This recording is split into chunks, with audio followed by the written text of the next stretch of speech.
Hey folks, Jimmy here, aka Palette of the Dead. Welcome back to the channel and welcome to a new Warhammer painting video. Now, as per usual, if you like these videos, hit the like button, subscribe to the channel if you haven't already, and of course, drop a comment down below. I love hearing back from you guys. It goes an absolute massive way to help the channel too.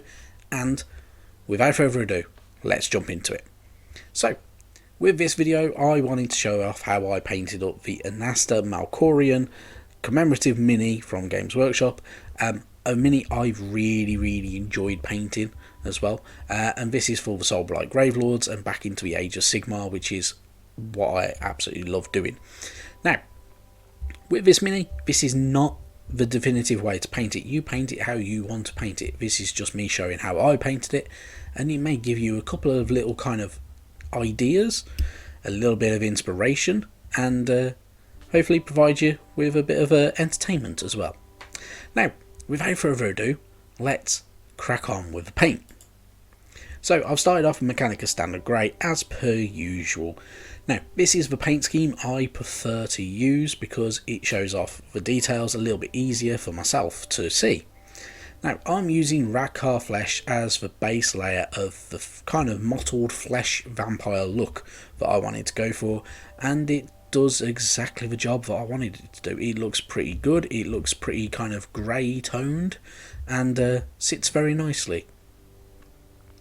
Now, using a 50-50 mix of Pallid Witch Flesh and Radcar Flesh, it does exactly another job that I wanted to do. It brings out all that highlighting area. So just going over the main area and not into the recess areas, you can get a very nice look, and it kind of brings that kind of grey, kind of dead flesh tone back to it as well.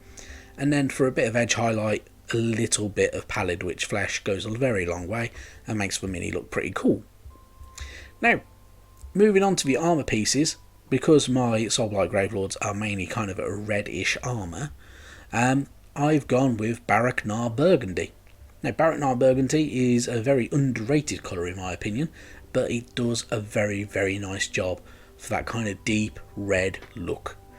And now, I laid it over the main armour areas, and then for the cloth areas, because I wanted to keep it quite dark, I used a Baden Black, which is another really good colour and very quite underappreciated in a lot of ways I think sometimes, but it does exactly what you need it to do in this instant.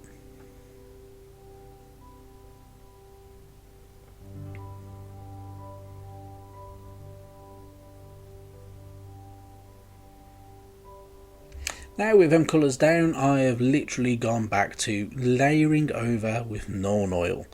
Now, Norn Oil is probably my favourite shade out of the whole range. It is a very good one. It does exactly what you need it to do, which is darken areas and darken recesses. Now, I laid over this over the armour areas and the cloth areas. There is a good reason for it. It works even really quite well on a Baden Black. It goes into recesses, it kind of greys out areas, as you can see here, and it does a very nice job.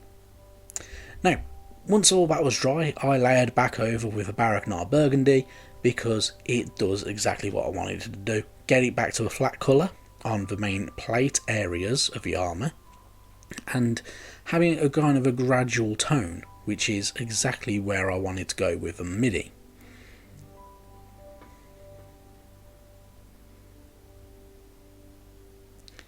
And then for them areas, now that they are done, I layered over with some a mix of good old Baraknar Burgundy and Corn Red, around about a 50-50 mix, and it does exactly the same job. So you kind of blending into that area and lightening certain areas up at the same time. Now, moving on to some metallic work now. I've gone with Retributor Armour for the kind of the bone corset and the spine area, and also the hilt and pommel of the sword that good old Anasta is carrying. It works very well, and gold is always a very nice colour, and of course it's not silver, so vampires can touch it, so there's not that to worry about. Now, after a bit of good old Reichland flesh shade over the gold areas, I've gone back to painting up the main armour areas.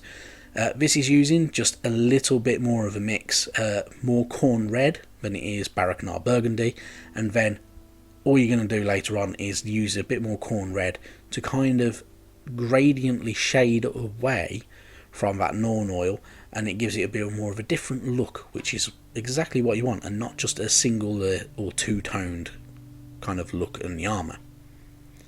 Now back to the cloth areas, because the Norn oil makes it a very kind of a greyish look to the cloth areas. I wanted to go back over with a bad and black over the larger flat areas and not into the recesses. This kind of brings it back to life a little bit and gives it a pretty cool look as well at the same time.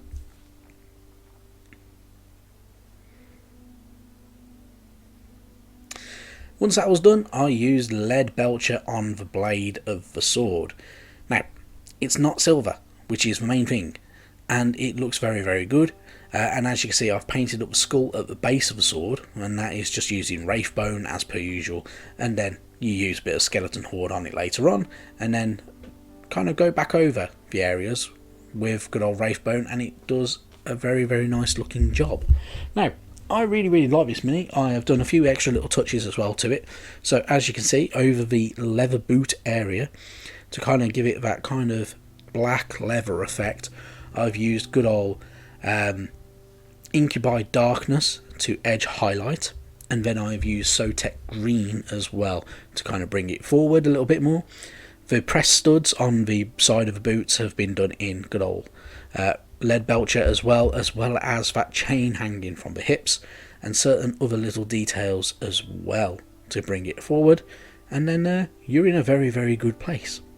Now, that little baby dragon that she is holding, I decided that I needed to do a little bit of something with that as well. So of course I've gone with a bit of a blue dragon. So this blue dragon has been painted up with Cantor blue as a base coat, then lightly over the top Calgar blue, a little bit of Hoeth blue, and then Army Painter's Void Shield blue. Gives it a nice look, makes it look pretty good, and yeah, that's it, job done. Now, I'm quite happy with this, the way this mini has turned out. I think there's still probably a little bit that I could do with the base to make it look a little bit good and a little bit better, but I'm very, very, very chuffed.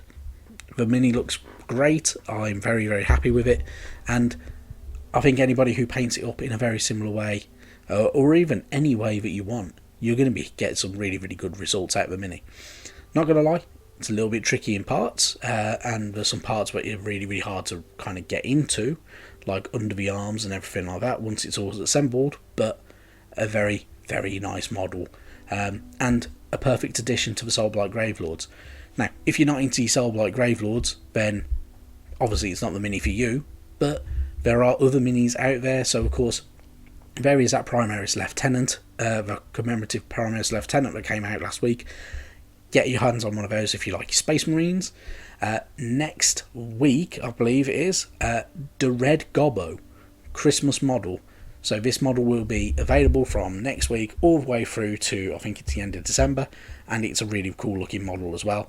I'm going to pick one up, and I'm looking forward to getting going on this guy, because I've had the Red Gobbo before, from a couple of years ago, and I also had Jakob Bugmanson from last year, and they were really, really cool models, and I just, definitely really cool models. I love the Christmas models, I love the commemorative models because they are quite hard to get hold of, and they have a really cool look to them as well.